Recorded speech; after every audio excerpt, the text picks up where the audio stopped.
Sementara itu, mantan Sekretaris Kementerian BUMN, Said Didu, ikut menyoroti kenaikan anggaran proyek kereta cepat Jakarta-Bandung WUS yang dinilai mencapai 7 miliar dolar Amerika Serikat dari awalnya 5,5 miliar dolar Amerika Serikat. Iya, Said Didu ini meminta semua pihak yang terlibat dalam kenaikan anggaran ini dimintai pertanggungjawaban.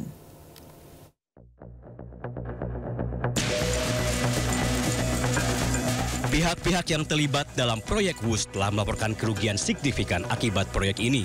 Salah satunya PT Wijaya Karya atau Wika yang mencatat kerugian 607,45 miliar pada kuartal 1 tahun 2024 akibat proyek WUS. Mantan Sekretaris Kementerian BUMN Said Didu menyoroti kenaikan anggaran proyek kereta cepat WUS. Said Didu meminta agar semua pihak yang terlibat dalam kenaikan anggaran ini dimintai pertanggungjawaban. Saya pikir bukan hanya WUS, yang lain juga harus dilakukan yang sama. Kalau WUS sangat jelas kan ini harus dicari siapa pengambil keputusan kenaikan tersebut. Awalnya kan menyatakan 5,5 miliar dolar. Terus ujungnya naik 7,1 miliar dolar. Artinya 30% loh. Nah, semua orang yang terkait pengambilan kebijakan menaikkan itu harus diperiksa. Karena aturan menaikkan anggaran itu berarti kan ada yang mengambil keputusan. Nah, kita tahu kan yang pejabat-pejabat yang ditugaskan atau mengambil tugas tentang WUS kan satu. Rini Sumarno, Suwandi suaminya ya. Kemudian yang ditugaskan terus adalah Luhut Binsar Panjaitan. Yang ketiga adalah di direktur nah itu harus diperiksa semua siapa yang mengambil keputusan sehingga anggaran itu naik, sehingga bunganya harus tinggi. Dan ini pembelajaran bahwa siapapun mengambil keputusan yang merugikan rakyat, membebani rakyat, ini kan membebani rakyat, membebani negara, maka dia harus bertanggungjawabkan kan. Nah, itu. Seperti diketahui, anggaran proyek WUS awalnya diperkirakan mencapai 5,13 miliar dolar Amerika atau setara dengan 76 triliun rupiah. Namun biaya proyek ini mengalami pembengkakan hingga mencapai 7,2 miliar dolar Amerika atau sekitar 108 triliun. Dari Jakarta, Anissa Rizkia, Arstiawan, Sutrisno iNews melaporkan.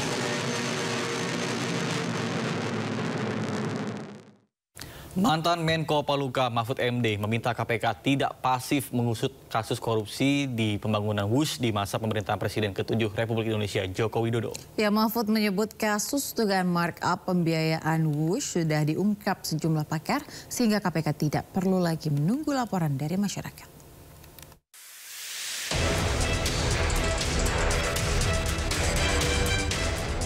Mantan Menko Polhukam Mahfud MD menilai penanganan kasus dugaan markup biaya pembangunan kereta api cepat Jakarta-Bandung tidak perlu lagi menunggu laporan dari masyarakat ke Komisi Pemberantasan Korupsi. Mahfud menyebut kasus dugaan markup pembiayaan WUS sudah diungkap sejumlah pakar sebelum dirinya ikut berkomentar. Menurut Mahfud, dugaan markup dari 17 juta dolar Amerika Serikat menjadi 52 juta dolar Amerika Serikat per kilometer jalur WUS telah disampaikan Antoni Budiawan selaku pakar ekonomi politik dari Political Economy dan Policy Studies. Hal tersebut seharusnya menjadi material penyidikan dari KPK. Jadi jangan, kalau mau menyelidiki betul KPK, panggil Antoni Budiawan karena dia yang bilang di situ sebelum saya kan bilang ini Antoni Budiawan bilang begitu. Kan gampang kalau itu. Dan sekarang ini mestinya kalau ada hal seperti itu tidak perlu laporan, langsung diselidiki. Itu perlu laporan tidak masuk akal. Mahfud meminta KPK tidak bersifat pasif untuk mengusut kasus dugaan korupsi pada pembangunan WUS di masa pemerintahan Presiden ke-7 RI Joko Widodo. Tim Liputan iNews melaporkan. Informasi lainnya pemirsa, mega proyek kereta cepat Jakarta-Bandung yang dikerjakan di era pemerintahan Joko Widodo kini menuai sorotan publik. Pasalnya pemirsa, proyek kereta cepat pertama di kawasan ASEAN ini meninggalkan beban utang bagi konsorsium BUMN. Meskipun WUS mengklaim telah melayani 11,7 juta penumpang sejak pertama kali beroperasi, namun nyatanya hutang proyek ini tetap tinggi. Kereta api cepat Jakarta-Bandung atau WUS kembali menjadi sorotan terkait hutang yang menumpuk. Hanya ramai saat liburan dan sepi pada hari biasa, utang Wush kini menjadi beban. Pasca beroperasi, proyek kereta cepat Wush menyisakan utang dengan nilai fantastis yaitu 116 triliun rupiah. Menteri Keuangan Purbaya Yudisadewa menegaskan BPI dan Antara seharusnya mampu membayar utang kereta cepat Wush.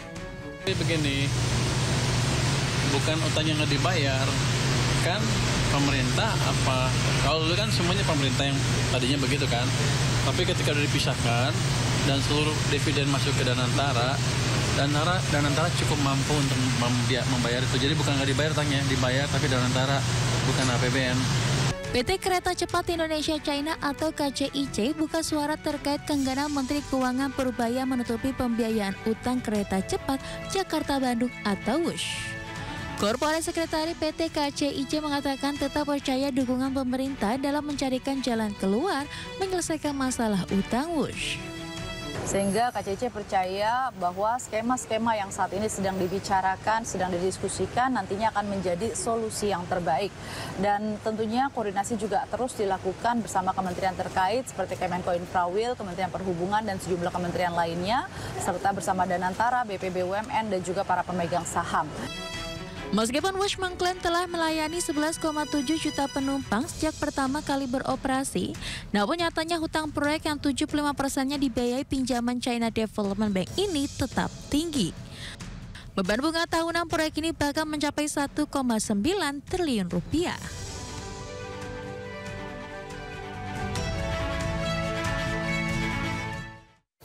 Saling lempar kewajiban bayar utang kereta cepat Jakarta-Bandung terjadi. Ya, Menteri Keuangan tetap enggan bayar utang PT KCIC menggunakan APBN.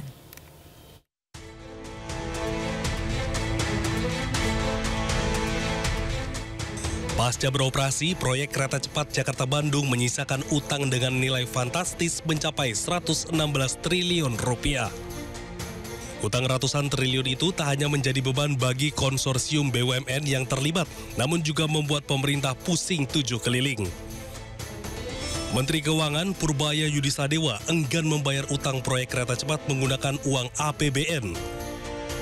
Menteri Koboi ini dengan tegas menilai kewajiban bayar utang harus diselesaikan oleh BPI dan Antara. Begini, bukan utang yang nggak dibayar, kan pemerintah apa? Kalau dulu kan semuanya pemerintah yang tadinya begitu kan, tapi ketika udah dipisahkan dan seluruh dividen masuk ke Danantara, Danantara cukup mampu untuk membayar itu. Jadi bukan nggak dibayar utangnya, dibayar tapi Danantara, bukan APBN. Sikap Menteri Keuangan membuat Danantara mau tak mau harus membayar utang PT KCIC. Tak hanya utang, pemerintah dan otoritas terkait juga harus mengusut dugaan markup pada proyek ini yang membuat beban utang membengkak dan merugikan negara. Dari Jakarta, Tim Liputan iNews melaporkan.